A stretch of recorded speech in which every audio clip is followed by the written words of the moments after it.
বাংলাদেশের ইতিহাসে এই এক মহান নেতার যেই শেষ সময়টি এবং শেষ যাত্রাটি আসলে চলছে।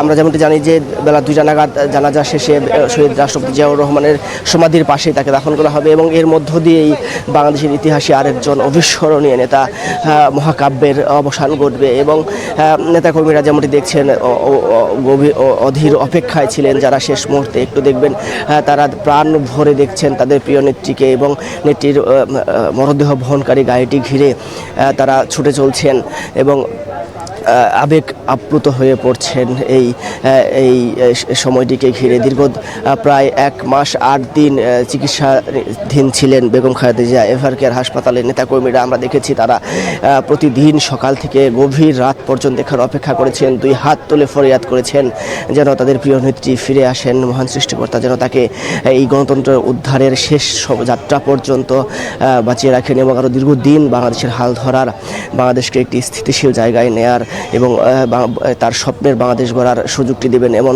ফরিয়াদ করেছেন।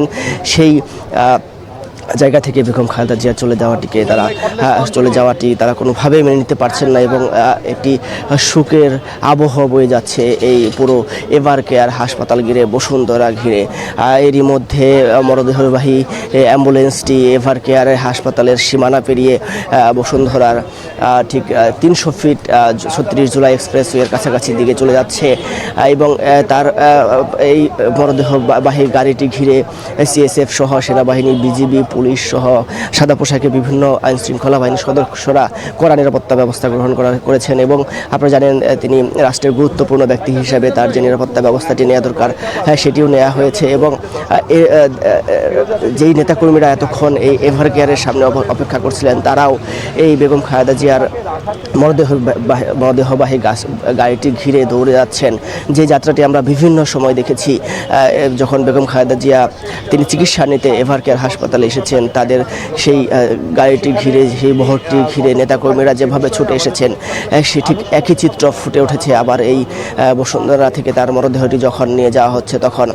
আর এর মধ্য দিয়ে আপসহীন একজন নেত্রীর শেষ বিদায় চলছে, শেষ বিদায়ের ঘণ্টা বাজছে এবং বাংলাদেশের ইতিহাসে সবচেয়ে বেশি সকল শ্রেণী পেশার মানুষ, সকল রাজনৈতিক দলের মানুষের ভালোবাসা প্রাপ্ত যেই নেতা ছিলেন তার বিদায়ের ঠিক আনুষ্ঠানিকতা শুরু হয়ে গেল। এবং আপনারা জানেন গত মঙ্গলবার ভোর 6টায় তিনি এভারকেয়ার হাসপাতালে শেষ নিঃশ্বাস ত্যাগ করেন এবং এর আগে নভেম্বরের 23 তারিখ তিনি হঠাৎ অসুস্থ হয়ে পড়লে তিনি এভারকেয়ার হাসপাতালে ভর্তি হন এবং এখানে চিকিৎসাধীন ছিলেন এবং দেশি বিদেশি বেশ কয়েকজন চিকিৎসকের সমন্বয়ে একটি টিম তার এই চিকিৎসায় নিয়োজিত ছিলেন। এবং আমরা দীর্ঘদিন পর্যন্ত যেমনটি দেখেছি এবং শুনেছি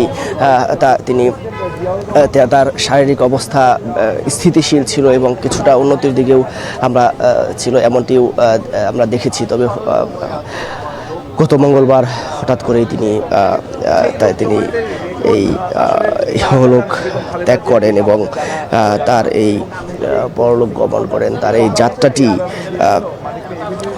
ইতিহাসে স্মরণীয় হয়ে থাকবে এমনটি বলছেন দেশের সব শ্রেণী পেশার মানুষ। বলছেন বেগম খালেদা জিয়া শুধু বিএনপির চেয়ারপারসন নন, তিনি সারা বাংলাদেশের একজন